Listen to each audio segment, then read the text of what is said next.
please Jack Charlton if they get themselves into difficulties in their own half, because it's not part of the pattern. One of Ray Houghton's few mistakes is at a very good game in midfield, just tucking round from that right side that he starts off and just playing behind the front people, and he's picked up a lot of the loose ball. There he is, and set a number of their attacks on the break. It's a free kick to England.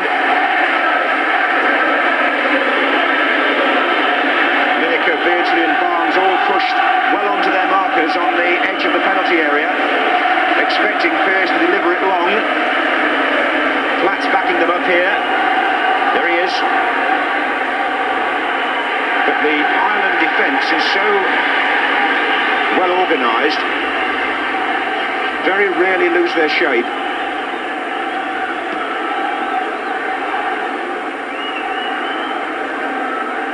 And those high balls into the Irish defence are not going to trouble the likes of David O'Leary, Kevin Moore and Peter Beardsley and Gary Lineker are not renowned at winning that type of ball. So England have to get the ball wide to Sharp and Barnes, who have seen very little of the ball so far in this second half. Here's John Aldridge. Oh, and they've got a man free there.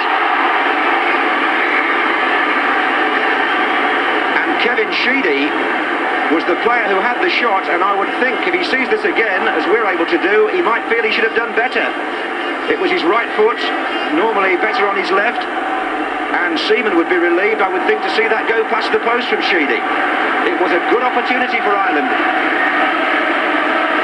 And as you say, but he's had two opportunities that both fallen to his right foot. One sat up a bit, that one was better to strike, and I'm sure if it had fallen on his left foot, we might have been looking at 1-2 by now.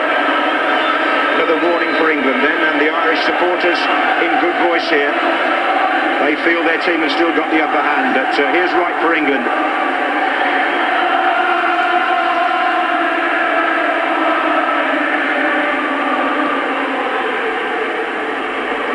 Quinn's flick on again. John Aldridge, Quinn. Oof, they nearly got Andy Townsend through from midfield there. Platt. Beardsley. Sharp. Pearce was coming forward at a rate of knots and the ball went behind him. He's rescued the possession anyway. Gets it back from Robson. Here's Sharp. Irwin coming in behind him. That was a foul. Climbing by the right back. Now a free kick to England. Beardsley's come across. And Wright is on his way forward on the far side. Robson joins the throng in the middle of the penalty area here.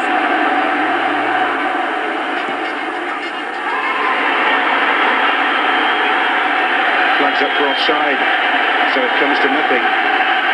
Are you happy about the England pattern of play now, Trevor, or is there something that they should be doing out there to make more space for themselves and put Ireland under greater stress? I think the game has been a bit scrappier in the second half. Purely England having that extra midfield man have denied Ireland some of the space that they had in that first 45 minutes, but I've been disappointed with still the passing of England, because you have to get it to the fullbacks, get it out wide and get the crosses from those wide positions, whereas they're tending to sort of float hopeful balls in, and the Irish defence are picking that up. Here's Pearce. 2 against 2 now. Beardsley and Lineker together. Well played by Beardsley. Lineker tries to push it back inside for Brian Robson, and Sharp was there too. But initially, when that first ball was played by Beardsley, you thought Lineker might get his first real run on goal. Meantime, it's Des Walker across to meet John Aldridge. Free kick to England. Beardsley, another good touch. Robson. And now Lineker against Staunton, who came across fast from left back. Good piece of cover and play, actually, by Staunton. The flag was up, but he didn't know that, and he came in to meet Gary Lineker. An offside was given.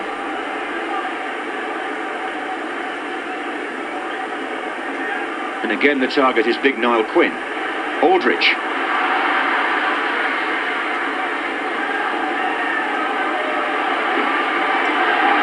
Yes.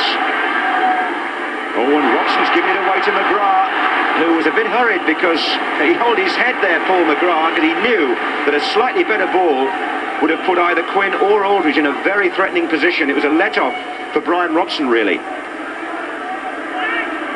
Lineker.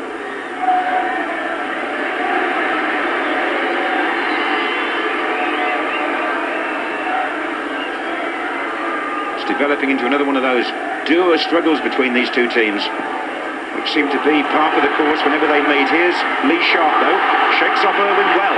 Lineker's in the inside right position. Barnes is there too. And Sharp tried to go past David O'Leary on the outside and got blocked on the very edge of the area.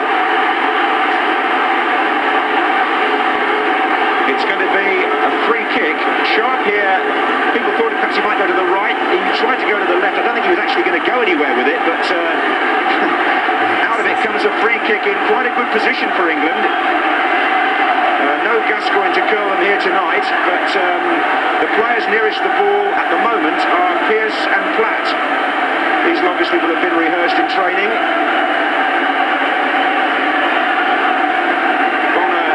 Checking on his wall. There are two England players mingling with it. Barnes is in the action as well, and Jack Charlton has an anxious moment here. Are they going to play it back for Pearce to shoot? It caught the wall and flew over the crossbar from Stuart Pearce. Wasn't the best of sides for a Stuart Pearce special or a John Barnes. They're both left-footers, and ideally you would want it on the other side of the penalty area. That was the sort of position where, as you say, Paul Gascoigne would have been ideal. It's going to be a corner to England to be taken by Beardsley. Short to Pearce. Beardsley gets it back, and it comes off McGrath.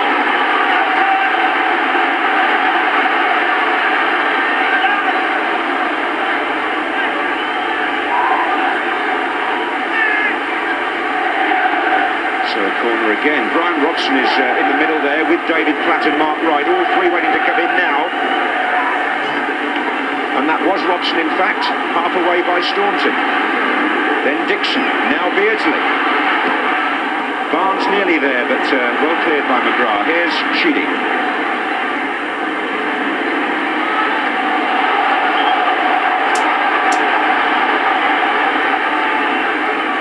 Promising little period for England came to nothing, so with 20 minutes gone in the second half, the score at Wembley remains England 1, Republic of Ireland 1 in this European Championship qualifier. If it stays like that, Poland will be probably the most pleased with the result, since they're in contention as well. Here's McGrath. If England and Ireland knock each other about like this and share the points, then the Poles could sneak in between them and qualify. Paul McGrath there, I think, just recovering from the fact that he'd got through two Stuart Pearce tackles, which not many people do, and still be on your feet.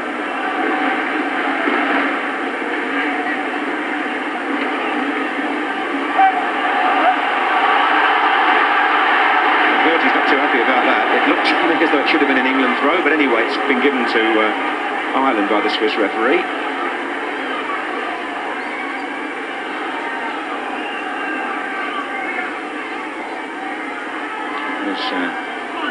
Right initially, now it is an England throw. That's an ironic cheer from the home contingent of supporters.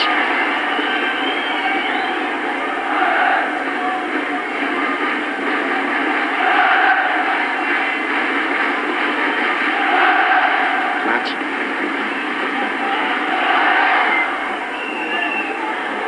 Well, it's a match of few scoring chances, that's for sure. I think Ireland had a couple that had fallen to Sheedy. Here's Platt trying to make one for Lineker. And that Sharp on the far side came in and eventually was penalised.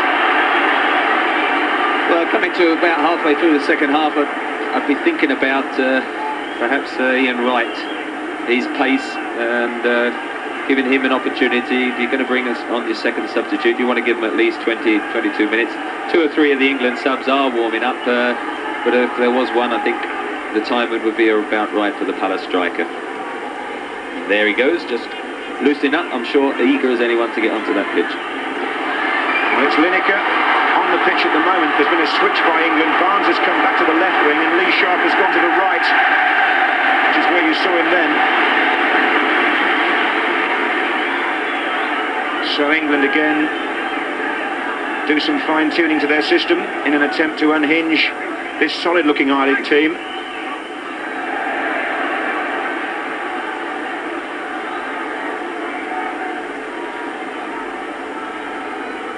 Ireland themselves are not looking as dangerous as the first 45 minutes, but you can't, in all honesty, say that England, although they've had a bit more sort of possession, they're not creating that many chances. So you just feel that, you know, a new, fresh face in the striker's position might be or help that creative chance situation. Because at the moment, it's very much a stalemate.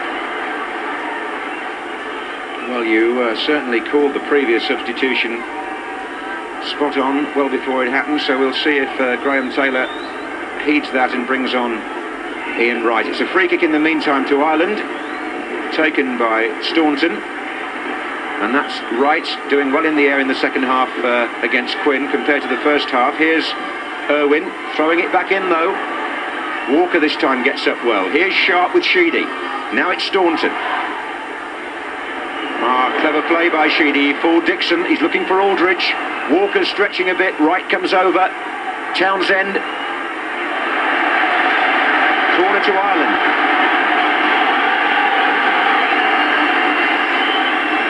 The Ireland midfield again, first Sheedy, then Townsend, just surging forward and picking up those loose ends that they have all throughout the game. Well, that's their style, and it's working for them again. It's going to be Ray Houghton to go across and take this corner.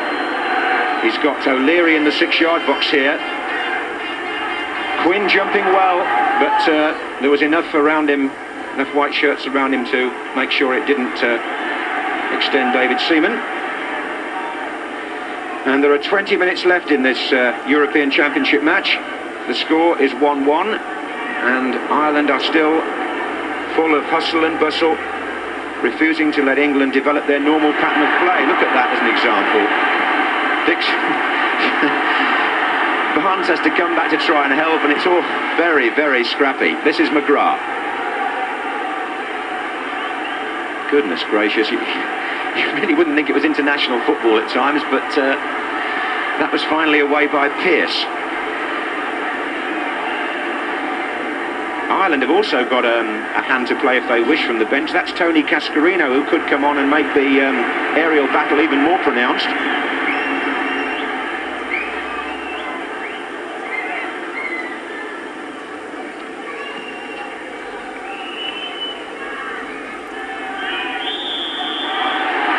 Free kick to Ireland.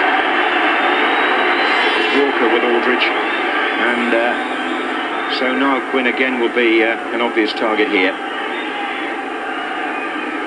He's so willing. Mark Wright sticking close to him, but O'Leary this time prefers it to go via Staunton. It'll still... Oh, Dixon's been pushed over by Sheedy.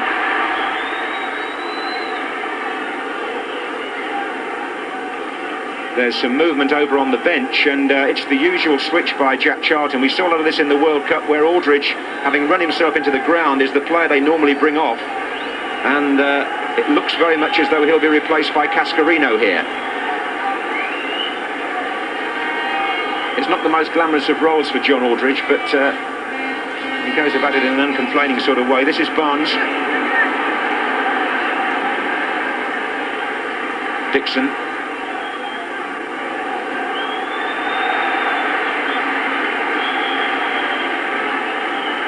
So off goes Aldridge.